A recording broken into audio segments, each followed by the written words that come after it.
He's a rebel and a runner. He's a signal turning red. He's a restless young romantic monster of the beat. He's got a problem with his poisons, but you know we'll find a cure. He's cleaning up the systems to keep his nature pure.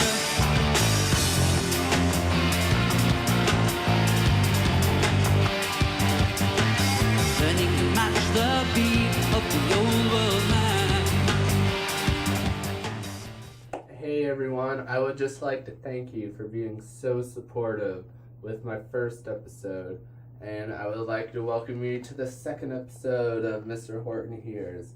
So sit back, relax, and enjoy as I present to you my weekly recommendation, my top 3 concerts of 2012, and a new segment where viewers can ask me any questions regarding music. So this week for my recommendation, my choice is Steven Wilson's Get All You Deserve. It was filmed in Mexico City back in April, and I saw the show a few days previous in Dallas at the House of Blues. And it's an amazing tour de force of progressive rock. There's elements of jazz, elements of metal, elements of rock, a little bit of pop chorus kind of stuff. It's just a real amazing combination of amazing musicianship by Steven Wilson and his band, featuring Adam Holzman, Marco Meneman, Nick Beggs, Nico Tsonev, and Theo Travis. Marco Meneman, who's one of my favorite drummers, does an excellent job. Powerful player, and you should definitely check this out. Some of the best songs: Secretarian, Index, Postcard, and of course Get All You Deserve, which is the grand finale. So definitely check out Steven Wilson, Get All You Deserve. I'm going to tell you what my top 3 concerts of 2012 were. So, starting at number 3, I've got Kiss and Motley Crue. I saw them in Denver back in August, and they put on an amazing show. Motley Crue performed first, and honestly, I know more of their songs, so I was a little bit more excited to see them. Their songs are just so sing-along, the choruses and just everything, and you just got Vince Neil, Nikki Sixx, Mick Mars, and Tommy Lee, all 4 original members, which isn't the case with Kiss. So, but all joking aside, Kiss did put on a great show following the crew. Even though the original members that are still in the band are Paul Stanley and Gene Simmons, it was still great. And I didn't know as many of their songs as the crew, but I came out a much bigger fan. One of my favorites they did was Black Diamond. So epic, so cool. And of course Gene Simmons when he did God of Thunder and he flew up, spit the blood. It was awesome. So Kiss and Motley Crue, number 3. And now, number 2, I've got Iron Maiden. I saw them at the Jexa Energy Pavilion in Dallas, Texas. And opening for them was Coheed and Cambria. They were pretty good, but you can't top Iron Maiden when you're opening for them. It's just impossible. So Iron Maiden came out and opened up with Moonchild from Seventh Son to Seventh Son. So epic, and the crowd was just loving it. Next song, Can I Play With Madness, from the same album. They just carried on playing the hits. The newest song they did was Fear of the Dark, from Fear of the Dark. So that was really cool because back in 2010 when they came here, most of the songs they played were from the last 10 or 12 so years. There's 2 or 3 that they did that were kind of older, so it was nice to see a real good old school set list this year. And they put on an amazing show, and Bruce Dickinson. He's getting older, but he's still running around and sounding as good as ever. So that was great. Even though they didn't play Hallowed Be Thy Name, it was still an outstanding show. And at number 1, Rush. I saw them 2 nights ago in Dallas at the American Airlines Center. It felt really weird seeing them. It was cold outside and not being in a hot amphitheater, but instead in a kind of warm arena, but with a pretty much sold out crowd. It was a great crowd, a great show. They played mostly heavy set with 80s songs, despite closing with Far Cry. That was the first set, Far Cry from 2007 Snakes and Arrows. So it was a very 80s dominant first set, except for that one song. But second set opened up with 10 songs from the new album Clockwork Angels, which was amazing. One of the best parts was Carney's, which is off of that new album. And just the other thing that was really cool about it was they had a string section play with them behind Neil's kit, and it really added a lot to the songs.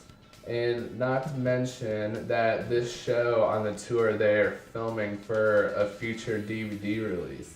So there were 15 to 20 cameras roaming around the arena. There were video cameras on cranes, and so it was really a magical experience. And they had lights over the audience, so it'll be really cool when that comes out. And so we had 10 Clockwork Angel songs, and then right after that they went into Dreamline off of Roll the Bones, which I love that song. Some people don't, but it was great. The strings kept on playing for the next couple songs, so that was really cool. And so yeah, and then right after that they pretty much just went into the hits, you know. They saved the best for last. And the encore was killer. Tom Sawyer, of course they're gonna play that. Well, before that they played YYZ, and then with the strings, which was really cool. Well, then before that was Red Sector A. Rush Geeks, so sorry. But, and then after YYZ was Spirit of Radio. So, and then the encore with Tom Sawyer and 2112 Overture, Temples of Syrinx, and the grand finale. What a great way to end the show. So they are playing tonight, Friday, November 30th in San Antonio, and then ending the tour in Houston in 2 nights on Sunday night. So, but rest assured, they have European dates already announced, and I'm 99.9% sure they'll add North American dates too. So I'll keep you posted on that, because Clockwork Angels tour is definitely a show to go to. It's a spectacle. Now is the part of the show where I answer questions from you, the viewers. This first one comes from Jordan. He asks, what individual or group inspired you to like music so much? Well, the first bands I started listening to were The Who and Queen. So, must have been something about just good old British rock and roll. I don't know, but it was really in 5th grade what really got me hooked was I was reading this rock and roll encyclopedia. It was like my textbook. Like, that's what helped me to gain this crazy knowledge I have now about all these bands. But I was reading it, and one of the teachers who wasn't even my teacher. He just came over, a really cool guy. His name's Mr. LaPlante. If you're watching this, what's up? But he opened the book and turned to this page with Rush on it, and he's like, have you ever heard of these guys? And I'm like, no.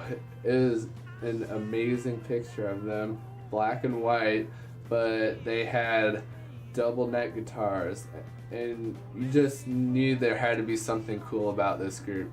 And he said, okay, I'll bring some albums for you to listen to. So he brought in the first 5 Rush albums, which usually aren't the first Rush songs you give to a new listener, because they're very progressive, very long, and very intricate, and not very mainstream, but I loved it. So it was even easier to get hooked on everything else. So just gotta say thank you, Mr. LaPlante, for getting me hooked on Rush, which led me to get into all these other bands. So that's pretty much it. So next question comes from Kyle. He asked, how do you think artists nowadays are inspired by artists from the 50s, 60s, and 70s? Well, you can see that people like Lady Gaga are very much inspired by people like Alice Cooper. And even Rob Zombie loves Alice Cooper. And Alice Cooper loves Rob Zombie and Lady Gaga just because they're doing their own thing and they're keeping this theatrical rock going. And then even when you listen to pop rock bands, you can hear the 3 and 4 chord styles of the Beatles and the Kinks and Buddy Holly. So artists are still very inspired by the music of yesteryear, which is great. So that's pretty much what I have to say about it. So thank you for the questions. Bye.